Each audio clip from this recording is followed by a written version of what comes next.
بسم اللہ الرحمن الرحیم۔ السلام علیکم۔ وہ دیکھیے وہ کیا ہے، لگتا ہے یہاں سے 4-5 میل پر کوئی شہر ہے۔ جی ہاں، یہی تو قسطنطنیہ ہے جہاں آپ جا رہے ہیں۔ یہی وہ شہر ہے جس کی وجہ سے خداوند یسوع مسیح کا دین زندہ ہے۔ خداوند اسے ہر بلا سے محفوظ رکھے۔ آپ تو روما کے پادری ہیں، ہمارے چرچ کو تو آپ نہیں مانتے، ہے نا؟ صحیح کہا نا میں نے؟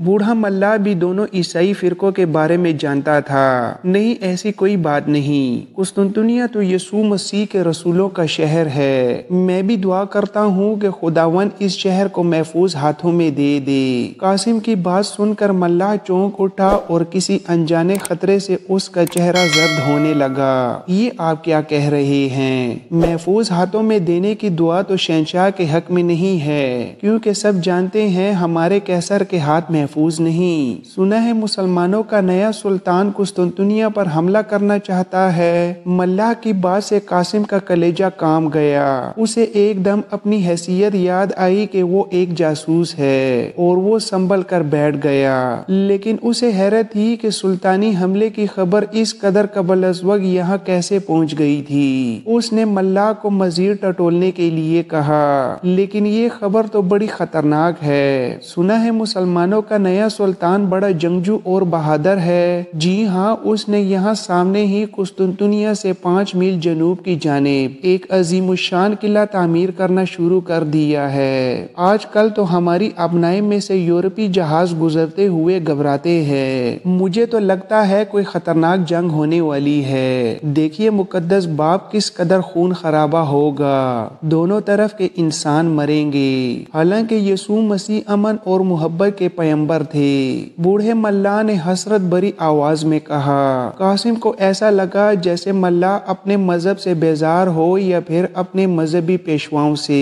کچھ دیر بعد قاسم نے ملاح سے سوال کیا، تو پھر کیا سلطانی حملے کے خلاف شہنشاہ نے بھی کوئی ترتیب سوچ رکھی ہے؟ شہنشاہ کیا ترتیب سوچے گا؟ قسطنطنیہ میں کوئی ایسا شخص ہی نہیں رہا جو بچاؤ کی کوئی تدبیر سوچ سکے۔ لوگ کہتے ہیں قیصر نے خود نئے سلطان کو چھیڑا ہے۔ میں پوچھتا ہوں کیا ضرورت تھی ایسا کرنے کی؟ بوڑھا ملاح چڑچڑا بھی ہو رہا تھا، لیکن اسے کچھ خاص معلوم ہی نہیں تھا۔ قاسم کے لیے یہ سفر بہت دلچسپ رہا۔ ابنائی میں اکا دکا کشتیاں اور بھی رواں دواں تھیں۔ وہ پھر تصورات کی دنیا میں بہنے لگا۔ اسے قسطنطنیہ کی دیواروں پر عثمانی توپوں کے گولے برستے دکھائی دیے، اور خلیج ترابیہ کے کنارے عربی نسل کے گھوڑے دوڑتے ہوئے نظر آئے۔ کچھ ہی دیر بعد کشتی ساحل سے آ لگی۔ وہ اپنے سینے میں بہت عجیب احساس لے کر قسطنطنیہ کی زمین پر اترا۔ ساحل پر اور بھی کئی کشتیاں اپنے مسافروں کے انتظار میں ہچکولے کھا رہی تھیں۔ قاسم کو محسوس ہوا کہ یہ مچھیروں کی کوئی بستی تھی، جو ساحل پر اترتے ہی اس کی نگاہوں کے سامنے انجیر کے درختوں کے درمیان پھیلی ہوئی تھی۔ موسم اب تک سرد تھا اور سمندر کی لہریں ابھی تک گزشتہ سردیوں کا تصور کر کے بری طرح کپکپا رہی تھیں۔ سرسبز و شاداب پہاڑیوں کی وجہ سے خلیج ترابیہ کا پورا علاقہ سرد تھا۔ یہاں گرمی تھوڑے وقت کے لیے اور کم پڑتی تھی۔ یہ دوپہر کے قریب کا وقت رہا ہوگا جب قاسم باسفورس کے یورپی ساحل پر مچھیروں کی بستی کے قریب اترا۔ اسے مچھیروں کے بچے باسفورس کے ساحل پر کھیلتے نظر آئے۔ اب اس کے بائیں طرف 3 میل کے فاصلے پر قسطنطنیہ کا شہر تھا، اور دائیں طرف جاتے ہوئے باسفورس کا طویل ویران کنارہ۔ اس نے باسفورس کے یورپی کنارے پر کھڑے ہو کر ایشیائی کنارے پر نگاہ ڈالی تو اسے بایزید یلدرم کا بنایا ہوا حصار صاف دکھائی دیا۔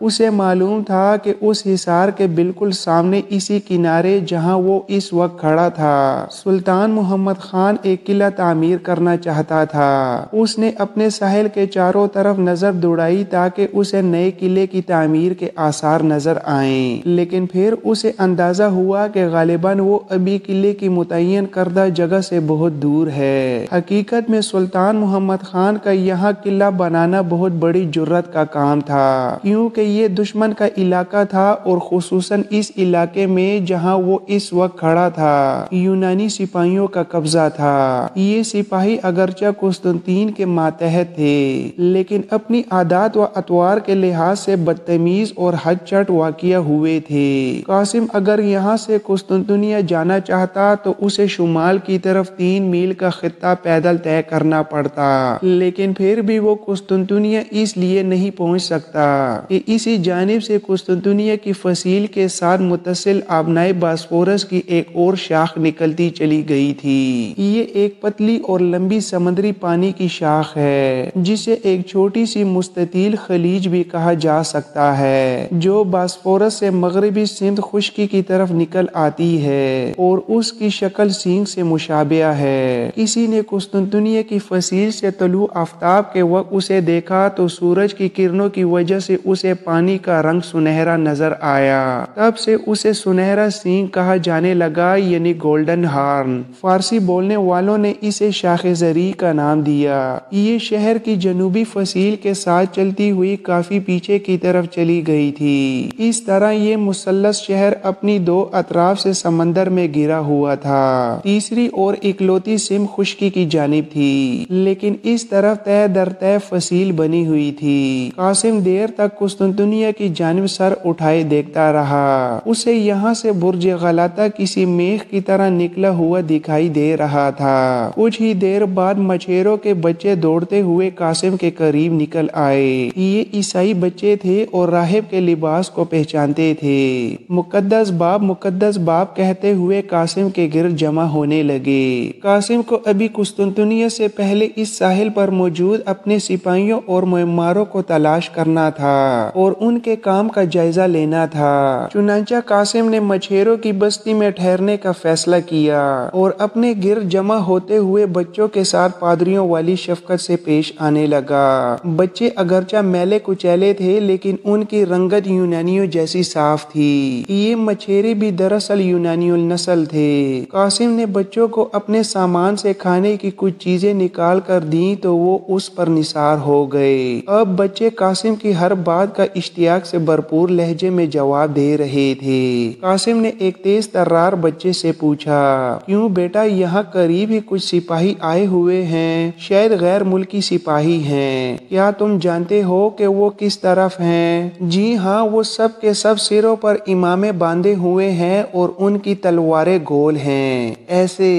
بچے نے ہاتھ کے اشارے سے مسلمانوں کی مخصوص ہلال کی شکل بنائی تو قاسم کے چہرے پر مسکراہٹ کی جھلک دکھائی دی۔ وہ سمجھ گیا کہ سلطان کے سپاہی اس ساحل پر قلعہ بنانے کے لیے پہنچ چکے ہیں۔ ابھی قاسم کچھ اور پوچھنے ہی والا تھا کہ 2 بچے بیک وقت بے صبری کے ساتھ بول اٹھے، جی ہاں، وہ اپنے ساتھ بہت سارا سامان بھی لائے ہیں، وہ اس طرف ہیں۔ بچوں نے بحر اسود کے ساحل کی جانب اشارہ کرتے ہوئے کہا۔ بچوں نے قاسم کو بتایا کہ امامے والے سپاہیوں اور یونانی سپاہیوں کے درمیان نوک جھونک اور اکا دکا لڑائی کے واقعات بھی ہوئے ہیں۔ قاسم نے اطمینان کی سانس لی اور اسے یقین ہوا کہ قلعے کی تعمیر کا سربراہ مصلح الدین آغا اپنے کام کا آغاز کر چکا ہے۔ قاسم نے مزید کچھ باتیں کرنے کے بعد بچوں سے کہا، چلو تمہاری بستی میں چلتے ہیں، میں تمہیں یسوع کا قصہ سناؤں گا۔ بچے خوشی سے اچھل پڑے اور قاسم کے آگے آگے بھاگنے لگے۔ اب قاسم مچھیروں کی بستی میں جا رہا تھا۔ یہ 30-35 گھروں پر مشتمل ایک بستی تھی۔ زیادہ تر مرد اپنے اپنے جال سمندر میں ڈالے آبنائے باسفورس کے نیلے پانیوں میں دور سے سیاہ دبوں کی طرح دکھائی دے رہے تھے۔ سورج پوری آب و تاب کے ساتھ چمک رہا تھا۔